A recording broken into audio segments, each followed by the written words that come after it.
Nature of luminous mind. This is from Keith Dowman's translation and his work, Spaciousness.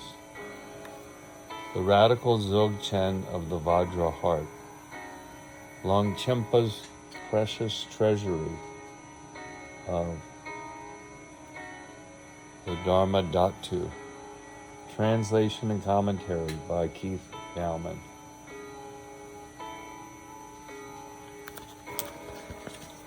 Page 59. The nature of luminous mind. I'm here reading from this work. We are simply introducing the work.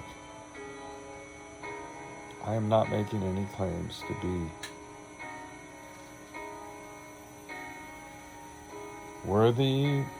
I'm not making any claims saying that I'm not unworthy. I'm simply reading from someone's translation of an incredible work that describes the great perfection. You can take it from there and seek out your own teacher, your own study. I'm taking it to my own place with my own teacher and teachers, and have done so. This is your choice. This is not something I'm claiming to be an expert in. Therefore, but I can read and give you an introduction to something I found amazing. And here it is. The nature of luminous mind. It is Canto 4 of Keith Dowman's translation with commentary of Longchenpa's precious treasury of the Dharmadhatu.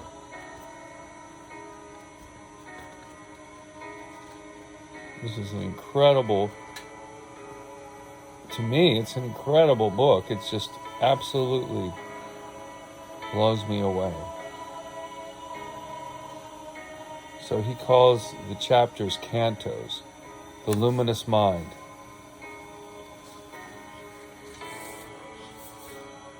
Introductory from Keith Dowman, not from Paul Hinton. Physicists propose these days that constituents of the subatomic realm can be conceived as either waves or particles, and that according to the perspective chosen by the perceiver, the experimental conditions remain unchanged. Particles act according to their preconceived nature as either waves or particles. Likewise, in our everyday lives, we are what we think we are. Consider that well. We are what we think we are.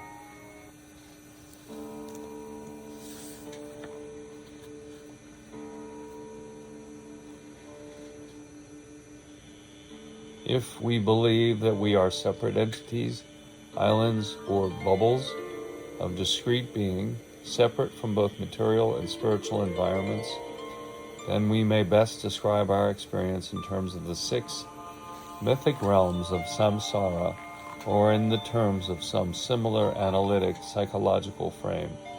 Perhaps we should add a codicil admitting that escape from the prison represented by any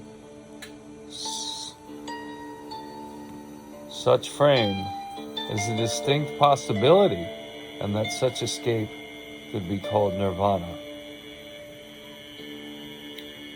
If, on the other hand, we believe that nothing substantial exists anywhere, and so-called sensorial reality is no more than a commonly held delusion, and that the nature of mind, Buddha mind, is inherent in every moment of consciousness, then we are setting ourselves up for experience of the great perfection. The concepts themselves, the belief system, will not actually induce experience of reality.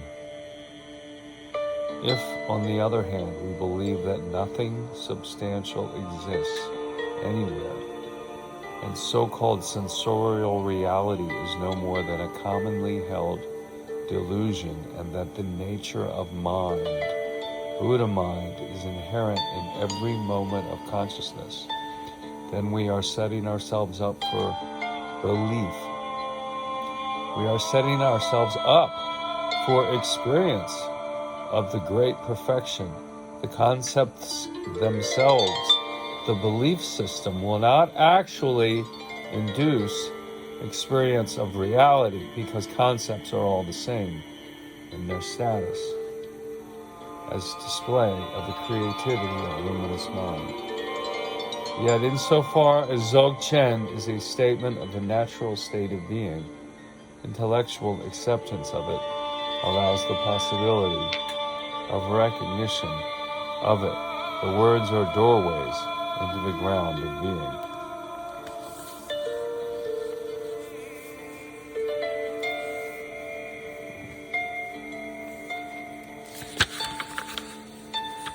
Page 58. Bodhi and radical Dzog-Chen can be rendered as high, so that bodhicitta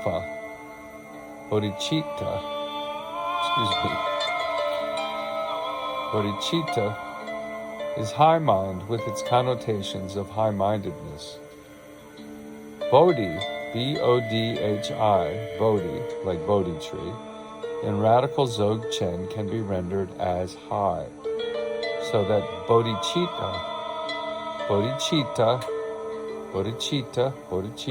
is high mind with its connotations of high-mindedness, and a high mind space awake to its unbounded potential, infused with the spirit of unbridled compassion, and a sense of infinite spontaneous accomplishment.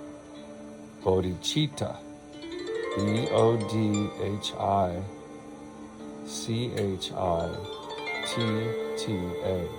Bodhicitta is often translated as awakened mind, but awakening implies a temporal process of raising the adept from a state of sleep and ignorance. The radical Dzog-Chen view insists that we have always been awake. The radical Dzog-Chen, the radical great perfection view, is that we have always been awake, but that we have simply failed to recognize it. The radical great perfection view insists that we have always been awake, but that we have simply failed to recognize it. The sun is still shining even though clouds veil it still. The difference in these perspectives may appear slight, but every undermining leverage that we can apply to the intellect may assist us in sustaining our identity with the nature of mind. With emphasis upon awareness and the view of meditation, rather than cause and result, Dzog-Chen exposition has a tendency to diminish the connotation of compassion that Bodhi mind brings with it due to its long sojourn in the Bodhisattva realm. Compassion in Dzog-Chen implies the four boundless states of mind.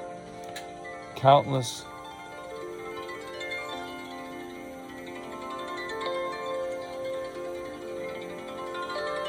time in the Bodhisattva realm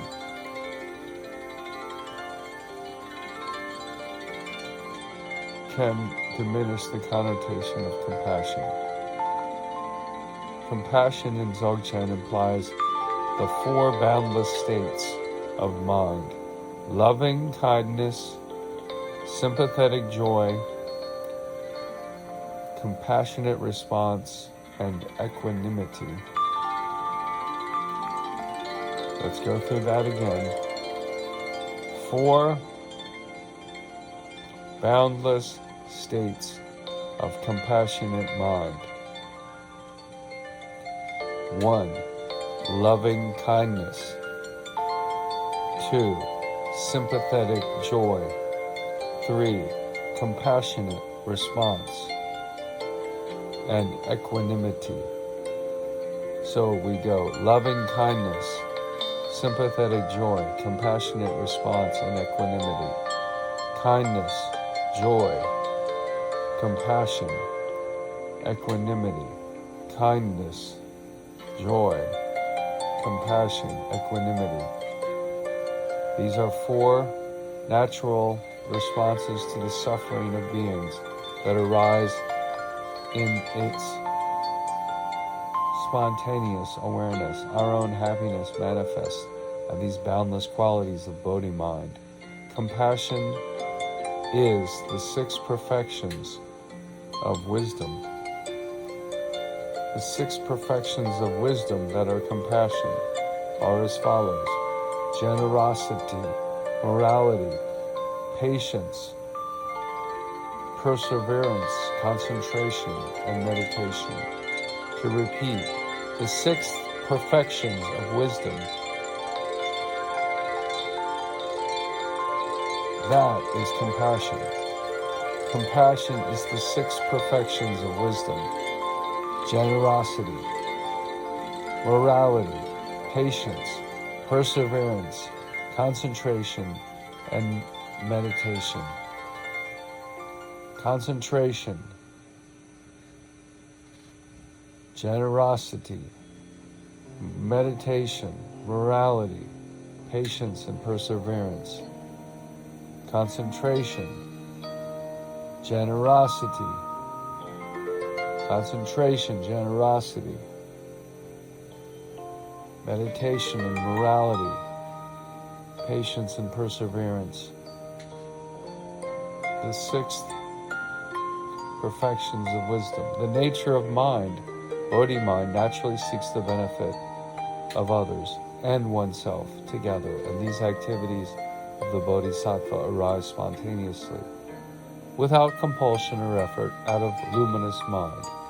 Compassion is what is conducive to the enlightenment of all beings, and insofar as this means the keys to the ultimate recognition, and insofar as the means and the keys to the ultimate recognition are beyond intellectual comprehension, there is no movement of body, speech, or mind that is excluded from possible induction of that benefit. In conclusion, in terms of compassion, what is conducive? Compassion is what is conducive to the enlightenment of all beings, and insofar as the means and the keys to that ultimate recognition are beyond intellectual comprehension. Compassion is what is conducive to the enlightenment of all beings, and insofar as the means and the keys to that ultimate recognition are beyond intellectual comprehension, there is no movement of body, speech, or mind that is excluded from possible induction of that in benefit. There is no movement of body, speech, or mind, then, that is excluded from possible induction of that benefit. The emphasis was upon awareness and the view and meditation, rather than cause and result. With emphasis upon awareness and the view and meditation, rather than cause and effect. Dzog-Chen exposition has a tendency to diminish the connotation of compassion due to its long sojourn in the Bodhisattva realm. So it's an emphasis upon awareness, view, and meditation rather than doing, cause and result. But it does have compassion at the heart of it, the 4 boundless states of loving kindness, sympathetic joy, compassionate response, and equanimity. That's compassion, equanimity, joy, and kindness. Compassion, equanimity, joy, and kindness. Compassion, equanimity, joy, and kindness. And the 6 perfections: concentration, generosity, meditation, morality, perseverance, and patience. Compassion is what is conducive to the enlightenment of all beings. Therefore, there are no limits to that which would have possible induction of compassion. And as long as it's based on compassion, it's naturally acceptable. Here we come now to the actual text. It's a page and a half. The nature of luminous mind.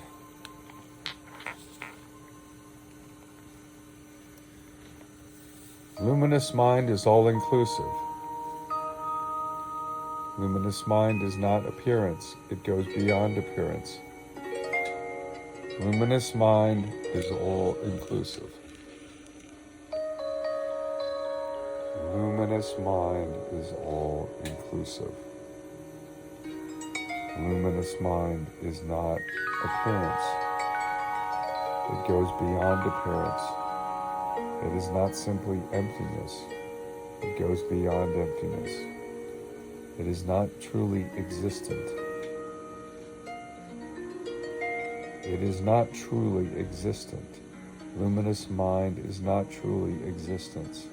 It has no concrete attribute. It is not non-existent. It pervades everything.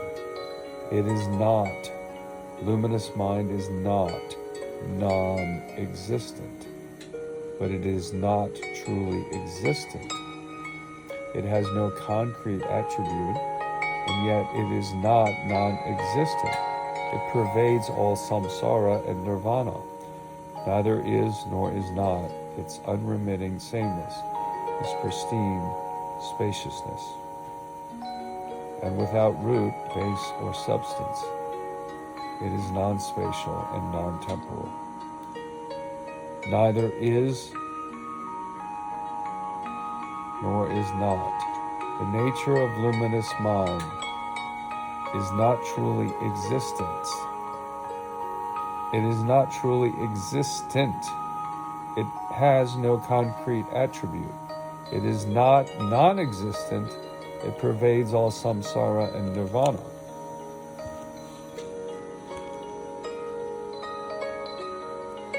It is not non-existent. It is not truly existent. It pervades everything, but it has no concrete attribute. Neither is nor is not. The luminous mind neither is nor is not. Its unremitting sameness is pristine spaciousness. Luminous mind has an unremitting sameness, spaciousness, pristine spaciousness, and without root, base, or substance. Luminous mind is non-spatial and non-temporal.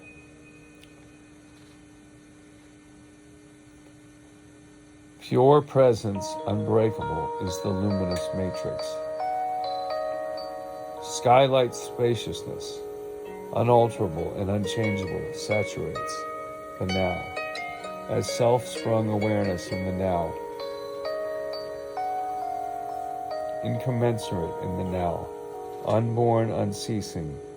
It is contained in the one soul sphere, indeterminate, all-embracing. It is zero-dimensional.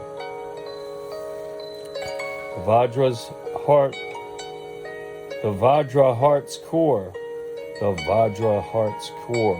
motionless, unremitting sameness, all-suffusing spaciousness, neither doable nor undoable. This is not a domain that can be described in words. In sight welling, up as the presence intrinsic to every field. The adept, free of discursive elaboration, vocal and mental, convinced that every field of experience is inevitable, convinced that every field of experience is ineffable, entertaining neither meditation nor any object of meditation, need not eliminate either depressed or elevated thought. The Vajra heart's core, motionless, unremitting sameness, all suffusing spaciousness, neither doable nor undoable. This is not a domain that can be described in words. Insight welling up as the presence intrinsic to every field. The adept, free of discursive elaboration, vocal and mental, convinced that every field of experience is ineffable, entertaining neither meditation nor any object of meditation, need not eliminate either depressed or elevated thought, in the reality of empowered being, in the now, where concepts of self and other do not govern us. The three realms in themselves are Buddha fields of sameness. The victors of all time are self-envisioned purity, and everything indiscriminately partaking of that totality. Not an iota of anything is to be obtained elsewhere. All experience effulgent in the vast matrix of mind's nature. There is not the slightest movement out of actual sameness. There's a page and a half left.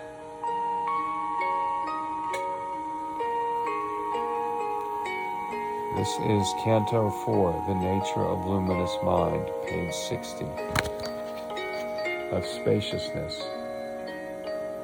the radical Dzog-Chen of the Vajra heart, Longchenpa's precious treasury of the Dharmadhatu, translated and commentary by Keith Dowman. This is it.